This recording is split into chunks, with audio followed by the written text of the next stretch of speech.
नमस्कार दोस्तों, आप सभी का स्वागत है मेरे इस यूट्यूब चैनल पे जिसका नाम है एग्री सारांत। आप इसको एग्री सार के नाम से भी यूट्यूब सर्च बार पर सर्च कर सकते हैं। तो हम classification of field crop series में थे। क्लासिफिकेशन ऑफ फील्ड क्रॉप्स का ये सेकंड लास्ट टॉपिक है जिसको हम लोग कहते हैं classification of field crop based on nutrient subject. तो ये एक छोटा-सा वीडियो रहेगा, पर इस वीडियो सेशन में हम लोग को ये आइडिया ज़रूर होगा कि हम लोग किस कैटेगरी के क्रॉप्स को अभी लगा रहे हैं अगर आप किसान हैं तो, या स्टडी कर रहे हैं तो किस कैटेगरी के क्रॉप्स को ऐसे लगाना चाहिए कि हमारा सॉइल का जो डिग्रेडेशन हो वो ना हो, हमारे सॉइल के न्यूट्रिएंट्स जो है वो बने रहें। तो आगे बढ़ते हैं एंड इसको डिटेल में समझते हैं। Crop based on soil fertility या न्यूट्रिएंट अपडेट, इसको न्यूट्रिएंट अपडेट। तो बेसिकली इसमें 2 तरीके के ही क्रॉप होते हैं। एक होता है रेस्टोरेटिव क्रॉप और एक होता है एग्जॉस्टिव क्रॉप। क्रॉप रोटेशन जो है वो मैं इन दोनों को एक्सप्लेन करने के बाद समझाऊँगा। तो रेस्टोरेटिव क्रॉप्स में बेसिकली अगर हम डिफाइन करें तो ये वो क्रॉप्स होते हैं जो सॉइल की फर्टिलिटी को या तो मेंटेन करते हैं या इम्प्रोवाइज़ करते हैं। कुल मिला के अगर देखा जाए तो वो सॉइल में ऑर्गेनिक मैटर को इम्प्रूव करते हैं, न्यूट्रिएंट्स को इम्प्रूव करते हैं, ये उनका पर्पस होता है।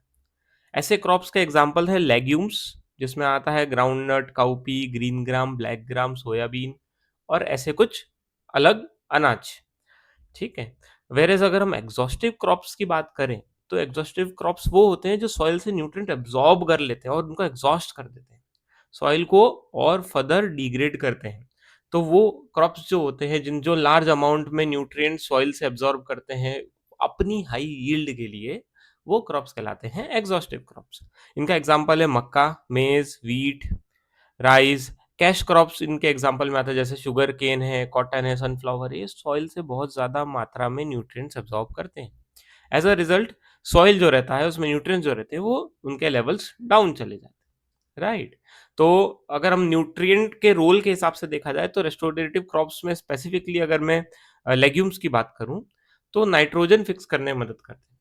जिसमें राइजोबियम बैक्टीरिया जो होता है, जो रूट्स में एक्ट करता है लेग्यूम्स के एंड वहाँ पर नाइट्रोजन फिक्स करता है, एटमॉस्फेरिक नाइट्रोजन। ये हम लोग आगे और भी डिटेल में पढ़ेंगे आने वाले वीडियो सेशंस में। पर हम एग्जॉस्टिव क्रॉप्स की जब बात करते हैं, तो इनको ना एनपीके के हाई डोजेस लगते हैं क्योंकि ये सॉइल से ऑब्जॉर्ब कर लेते हैं और उनको और ज़्यादा चाहिए रहता है, राइट?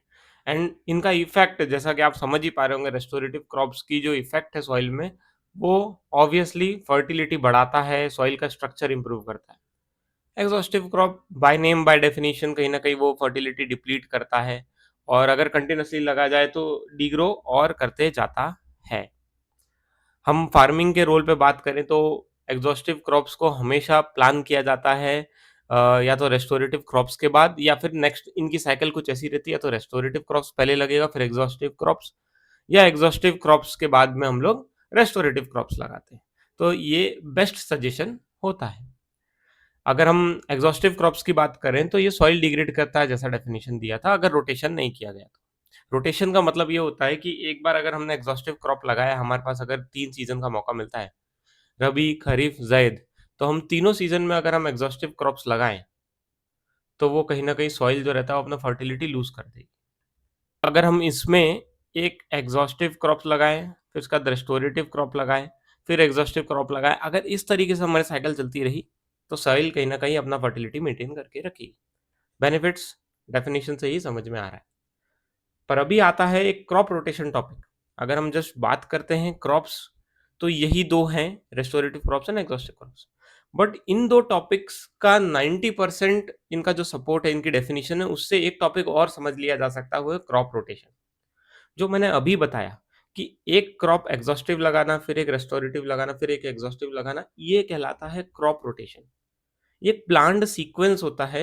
आप डिफरेंट तरीके के क्रॉप्स एक ही लैंड पे लगाते हैं, different crops on the same land, ताकि आपकी जो सॉइल की क्वालिटी है, सॉइल की फर्टिलिटी वो मेंटेन रहे, वो खराब ना हो, उसको हम लोग क्रॉप रोटेशन कहते हैं।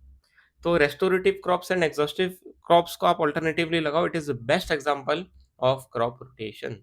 एक एग्जांपल और इधर मैं बता सकता हूँ, पहले व्हीट लगाते हैं, जिससे एग्जॉस्ट होती है। व्हीट लगाने से जब सॉइल एग्जॉस्ट होती है, उसमें न्यूट्रिएंट्स अब्सॉर्ब होते हैं, उसके बाद हम लोग लगाते हैं मूंग या ग्रीन ग्राम जिसको बोलते हैं, जो वापस रेस्टोर करती है सॉइल के न्यूट्रिएंट्स।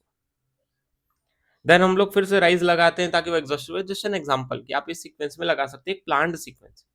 तो इससे क्या होता है, बैलेंस कर देता है न्यूट्रिएंट्स को और उसके रिप्लेनिशमेंट। सॉइल का हेल्थ भी इसी बहाने बना रहता है और हम लोग कहीं ना कहीं अर्निंग फैक्टर को भी ध्यान में दे सकते हैं, हमारा अर्निंग भी बढ़ सकता है। और ये long term productivity and sustainability of soil, इसका तो बहुत इंपॉर्टेंट साइकिल है, क्योंकि अगर आप सॉइल को कंटिन्यूसली डिग्रेड करते जाओगे तो उसकी productivity over the long time खत्म होती जाएगी और आपको ज्यादा से ज्यादा उसमें फर्टिलाइजर्स एक्सटर्नली डालने पड़ेंगे। बट अल्टीमेटली वो तो एक कॉस्ट बर्डन हुआ किसान के ऊपर, राइट। तो इस फैक्टर से देखा जाए तो क्रॉप रोटेशन बहुत हेल्प कर सकता है इस लेवल पे, और न्यूट्रिएंट्स डिप्लीशन को प्रिवेंट करता है, पेस्टिसाइड बिल्डअप और इरोशन से मदद करता है अगर हम क्रॉप रोटेशन करते हैं। आप फोटोज देख पाएंगे कि एग्जॉस्टिव क्रॉप्स में ये कुछ एग्जांपल्स हैं कि आप देखेंगे सॉइल जो रहती है वो पूरी एब्जॉर्ब कर लेते हैं उसमें से न्यूट्रिएंट्स और सारी चीजें। कॉर्न व्हीट एक एग्जांपल है। रेस्टोरेटिव क्रॉप्स में आप देखेंगे कि क्लोवर है, सोयाबीन्स है, ये सब जो चीजें हैं ये आपकी सॉइल को वापस न्यूट्रिएंट रिच बनाती है एंड सॉइल की क्वालिटी और हेल्थ को इम्प्रूव करता है। आशा करते हैं आपको ये टॉपिक समझ में आया होगा। और नेक्स्ट टॉपिक जो कि लास्ट क्लासिफिकेशन रहेगा, फील्ड क्लासिफिकेशन का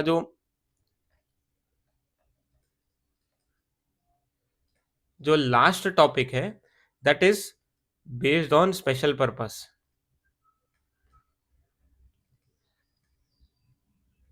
अभी इसमें कोई स्पेसिफिक कैटेगरी नहीं बची, सब माइनर स्मॉल स्मॉल छोटे छोटे स्पेशल पर्पस के लिए अगर हम लोग खेती करते हैं तो उसका एक बंच बनाया है और मैंने उसको लास्ट सेशन में कवर अप किया है। वो एक बड़ा टॉपिक नहीं रहेगा, उसमें सब छोटे छोटे टॉपिक्स बहुत सारे रहेंगे, बट डेफिनेटली बहुत इन्फॉर्मेटिव रहेगा।